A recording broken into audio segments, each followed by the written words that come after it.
Okay, let's take a look at this question from Sadler exercise 1A. It's one of those questions where the calculus isn't actually that hard, but there's so much algebra that you can get a little bit bogged down. So let's get started into it. So we've got this function with three unknowns. That tells us straight away that we will need to find three equations to be able to solve for A, B, and C. They give us a point. They also talk about the first and the second derivative. So that's three pieces of information, so we're good to go.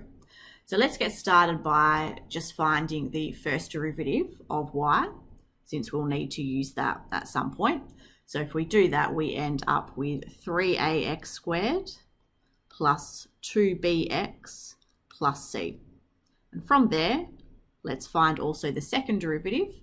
And so differentiating again, we get 6ax plus 2b. I'm going to start with the second derivative and use the information that I was given. And that is that at the point -1, the second derivative is -24. So I'll substitute in x as -1. And that's equal to -24. So simplifying that, I'll have -6a plus 2b equals -24. And we'll use this at some point. Also, let's talk about the first derivative, which is 8 at the point -1. So substituting -1 into the first derivative, I get 3a take 2bx, sorry, not with the x, just take 2b, plus c is equal to 8. And there's not much that I can do with the two equations I have so far because one has c. So I still need to use all three pieces of information. So the other piece of information is that the point P exists, which is on the original curve. So I use that. So if I take a look at that now, I'll have -1 substituted into ax cubed will be -a. And then -1 substituted into bx squared will be +b. And then -c plus 5 is equal to 4. So what I'm going to do is use those last two equations first. So let's rewrite them. So we have 3a take 2b plus c is 8.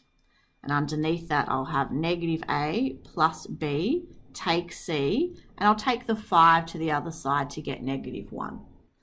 Now, what I can do is eliminate the c's because they have the same coefficients in front of them. They both have a 1 as a coefficient. And since one is positive and one is negative, we'll add those. So we end up with 2a. Then -2b plus b is -b. The c's cancel out, and 8 plus -1 is 7.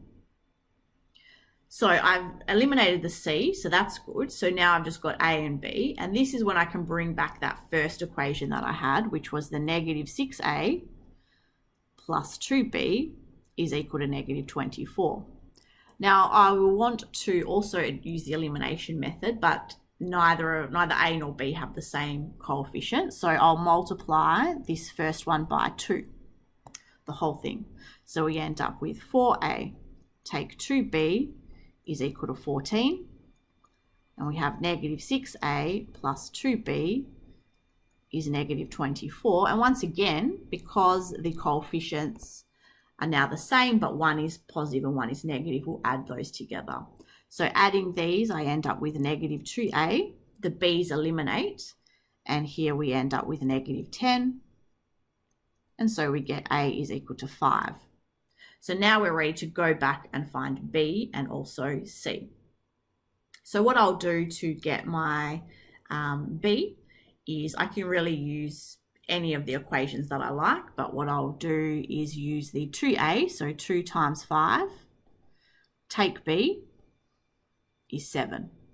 And that gives me -b is 7 take 10, so -3, so B is 3. And now I'm ready to find C, and to do that I might use the equation, the third equation that we found, since that one is probably the easiest. So we've got -a, so -5, plus B, so +3, take C is -1. So we have here -2, take C is -1. Bring the C over here to make it positive, and bring the -1 over to be +1.